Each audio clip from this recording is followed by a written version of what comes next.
We've all been there. You get to the end of a liquor-filled night, the top 40 hits playing on the speakers outside the bar, and order up an Uber. You get in the car and think, I bet this Uber driver won't mind if I treat them how I treat telemarketers after I've had a long day at work. Like garbage. Well, you're wrong.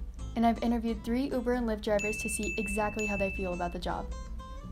Got me into driving for Uber was my desire to create more time with my daughter. I had been working in the restaurant industry for more than half my life. So I decided I wanted to do something different. And so I just tried driving, and I really just ended up loving it. We ran into a financial situation at our house. We have 4 young kids, and we needed to do something with a little bit of flexibility. I first went on to ask about some of their stories while driving.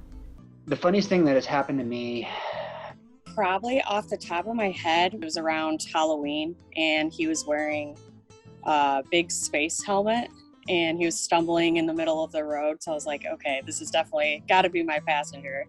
And he gets in my car, and he was in the back seat with his head all tilted because he was still wearing the helmet. And he was like, oh, this hurts my neck. I was like, man, you can take off the helmet now. Like, the party's over. You're going home. And he was just like so drunk. And then he thought I was one of his friends or something, maybe that we met at the party or something. He's like, okay, my roommates are totally cool. You can crash on the couch. And I was like, buddy, like I'm your Uber driver. I had a drunk guy that passed out in my car, and he wouldn't wake up. I saw a couple locals and asked them if they wanted to help me keep him out of the drunk tank. And one of them recognized him from the bar. And then two of the two that didn't know him then volunteered to go back with me to his house and carry him into his house. We took his keys out of his pocket. We carried him inside. We put him on the couch. And he came to as we were carrying him inside. He started to try and make out with the girl that was like carrying him inside. Just laid him down on the couch. She said, this isn't that type of party. Just gave him a hug. And don't worry, sweetie, we're going to lay you down. And we put him to bed. And then I took them back to their house. a drunk passenger, she decided to have some bets going on with some of her friends outside of the house that picked her up at. One of the bets was something about showing her private body parts. She forgot to put her shirt back on before getting into my car, and she had placed it on the roof of my car. So she had to get out, put it back on, and her neighbors had stepped out of the house, and they were giving her a hard time about it. From people to removing their clothes to like, it just goes on and on and on. Like, the stories go off. So. We then went on to talk about some of the ways customers can help Uber drivers' experiences be better. Stop using current location. It does not work. I can't find you, and it's your fault if the address is wrong for my picking up. We just follow the GPS. Yeah, be kind. Be kind. The drivers work hard.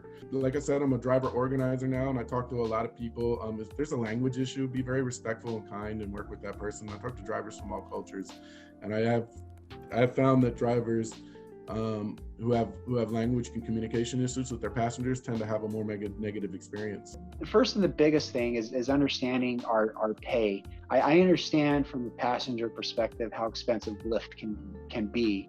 Or Uber. I know that there's surging times, and overhired drivers, there's not enough work to go around, and they will, they're not responsible for us as employees, so they hire as many people as they want. There's a lot of people out of work, so there's tons of people that are now starting to drive too, and there's not enough work to go around, so there's not enough. You can't make a living. You can't eat off this job right now. The first thing I want passengers to understand is we don't get all of that money. As a matter of fact, drivers get probably less than 50% of that total cost. So when you order something, please be ready outside and waiting. Tip your drivers. We don't make that much. Take care of them. I also posted survey questions to an Uber and Lyft drivers' Facebook page. They had a few more things they wanted to say to customers to help better their experiences as well. In summary, the first one says to be outside and ready to go when the driver gets there. They only get 50% of the share.